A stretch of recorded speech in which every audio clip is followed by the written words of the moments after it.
विमल, पोलो, जोबा केसरी, हर पल मनाओ केसरी त्योहार। बिल्कुल, ये सीक्रेट डॉक्यूमेंट्स होते हैं और आखिर कैसे ये वायरल हो रहा है, कैसे इस पूरी जो इंफॉर्मेशन, जो जानकारी चिट्ठी की है वो पब्लिक डोमेन में आ रही है, ये अपने आप में एक बड़ा सवाल है राजीव। तो आखिर अगर ये ऐसा हो रहा है तो इसके पीछे की राजनीति आप किस तरह से देख रहे हैं?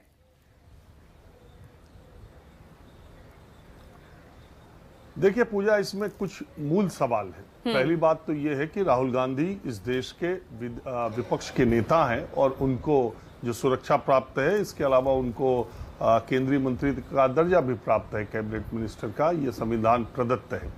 तो उनकी सुरक्षा और उनकी सुरक्षा की जिम्मेदारी में जो सुरक्षा बल लगे हैं, उनकी ये जिम्मेदारी है कि उनका सिक्योरिटी कवर हमेशा उनके पास, उनके साथ रहे और कहीं भी ऐसी कोई घटना न घटे जिससे उनकी सुरक्षा को कोई खतरा हो। आमतौर पर जो सुरक्षा एजेंसियां जिस भी वीआईपी का प्रोटोकॉल मेंटेन करती हैं या सिक्योरिटी, वो समय समय पर उनके द्वारा तोड़े गए नियमों पालनों के लिए वो उन्हें सचेत करती रहती हैं या उनकी पार्टी को बताती रहती हैं। तो उस दृष्टि से और सीआरपीएफ की ये जो चिट्ठी लीक हुई है, उसमें ये इस बात का उल्लेख है कि 2020 से कई बार राहुल गांधी ने ऐसी बातें की हैं जिससे सिक्योरिटी कंप्रोमाइज हुई है या उन्होंने प्रोटोकॉल तोड़ा है। तो ये सीआरपीएफ ने कांग्रेस अध्यक्ष को ये बात लिखी, उनके संज्ञान में लाया कि राहुल गांधी सुरक्षा सीआरपीएफ को बताए बिना भी और प्रोटोकॉल तोड़ते हैं और बहुत बार ऐसा कर चुके हैं। ये एक रूटीन चिट्ठी है जो आमतौर पर अभी नहीं, बहुत पहले से वीआईपीज को लिखी जाती, इसमें कोई बात नहीं है और सीआरपीएफ का कंसर्न होना भी बिल्कुल लाजिमी। अब सवाल ये उठता है कि ये चिट्ठी जो सीआरपीएफ से कांग्रेस अध्यक्ष की तरफ लिखी गई, इसमें बीजेपी कहां से आ गई? क्या बीजेपी राहुल गांधी की सुरक्षा के प्रति बहुत चिंतित है, इसलिए उसने इस मुद्दे को इतना ऊपर उठाया और आज हम चर्चा कर रहे हैं? या भारतीय जनता पार्टी इस मुद्दे पर सियासत करना चाहती है या इस मुद्दे पर ज्यादा चर्चा कराना चाहती है?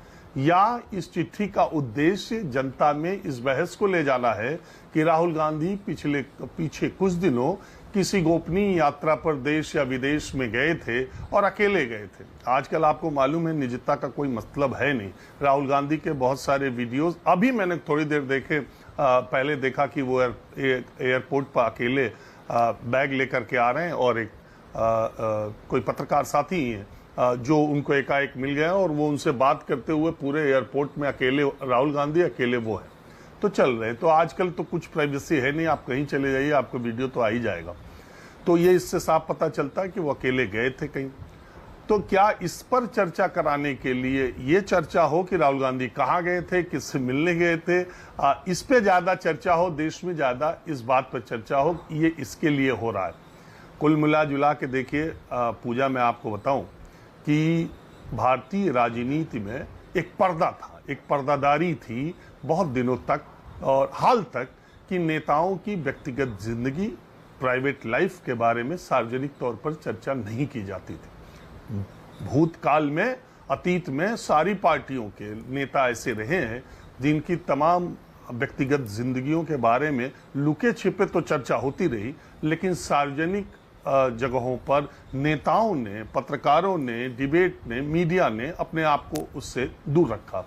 हालांकि पश्चिमी देशों में इसका प्रचलन है, पश्चिमी देशों में ये बहुत ज्यादा है कि निजी जीवन में ताक झांक किया जाए और हर तरह से वो चीजें सामने लाई जाएं। लेकिन हिंदुस्तान में एक ऐसी परिपाटी थी कि नेताओं की व्यक्तिगत जिंदगी के बारे में या किसी भी सार्वजनिक व्यक्ति के जिंदगी के बारे में उसको बहुत सार्वजनिक बहस से दूर रखा जाए। लेकिन अब वो पर्दा झीना हो गया है और कुछ दिन में यही हाल रही तो हट भी जाएगा और फिर इसके बाद ये चर्चा हर तरफ की होगी। मैं ये बात सिर्फ इसलिए कह रहा हूं कि नेताओं की अपनी व्यक्तिगत जिंदगी भी है। और दूसरी इंपॉर्टेंट बात ये, क्या इस देश में जितनी सिक्योरिटी कवर प्राप्त लोग हैं ऊपर से नीचे तक, जिन लोगों को भी देश के पैसे से, टैक्स पेयर के पैसे से, तमाम सुरक्षा एजेंसियों से सुरक्षा मिलती है, उन सारे लोगों का डेटा सार्वजनिक किया जाएगा कि उन लोगों ने कितनी बार पिछले 5 वर्षों में प्रोटोकॉल तोड़ा है और अपनी यात्राओं को गोपनीय रखा है और कहां कहां वो गए हैं। या उन्होंने बिना सुरक्षा बलों को बताए हुए कहां-कहां यात्रा की गई, या ये सिर्फ राहुल गांधी के बारे में सामने आएगा?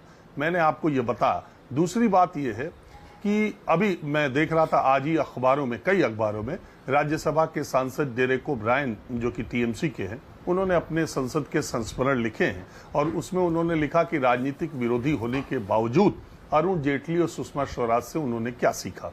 उन्होंने साफ तौर पर लिखा है कि सेंट्रल हॉल में, अच्छा संस्मरण है इसलिए दर्शकों को भी अच्छा लगेगा, मैं सुना देता हूं कि सेंट्रल हॉल में एक बार बातचीत करते हुए अरुण जेटली ने कहा कि जब वो पहली बार संसद आए थे तो आडवाणी जी ने उनको पहली जो नसीहत दी थी, आडवाणी जी ने अरुण जेटली को पहली जो नसीहत दी थी, उन्होंने कहा था कि संसद के बाहर और संसद के भीतर व्यक्तिगत चर्चा कभी नहीं करना, आप मुद्दों पर टिके रहना, मुद्दों पर बात करना। अरुण जेटली ने कहा कि हाल के वर्षों में मैंने खुद उस मर्यादा को लांघा है और मैं आडवाणी जी को उनके, मैं कुछ नहीं कह रहा हूं, संस्मरण में अखबारों में कई लिखा हुआ है, ऐसा न लगे कि मैं कुछ कह रहा हूं। तो बात यह है कि ये सीख जो नेता अपने आने वाले नव आगंतुक सांसदों या नई पीढ़ी के सांसदों को देते थे, वो यही देते थे कि आप मुद्दों पर, अपनी विचारधारा पर, अपनी चीजों पर, अपने इंस्टेंस पर, अपने मूल्यों पर टिके रहना, व्यक्तिगत लांछन लगाने से आप बचते रहना।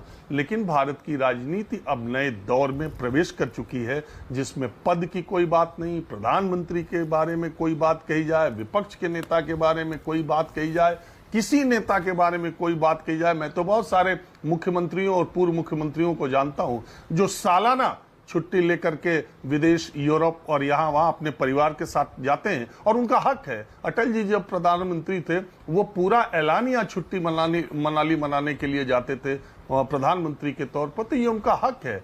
आप छुट्टी ले सकती हैं, मैं छुट्टी ले सकता हूँ, ऑफिसर्स छुट्टी ले सकते हैं, तो नेता क्यों नहीं अपनी प्राइवेट जिंदगी या अपने तरीके से वो अपना 10 दिन 15 दिन बिता सकते हैं। अभी अमेरिका के राष्ट्रपति डोनाल्ड ट्रंप की परसों की घटना है, जब वो वाशिंगटन वहाँ व्हाइट हाउस से निकल के एक रेस्टोरेंट में खाना खाने चले गए। आपने देखा वीडियो में कि उस रेस्टोरेंट में खाना खाने के लिए गए और उनके खिलाफ हिटलर हिटलर हिटलर के नारे लग रहे थे। तो ऐसा भी समाज है।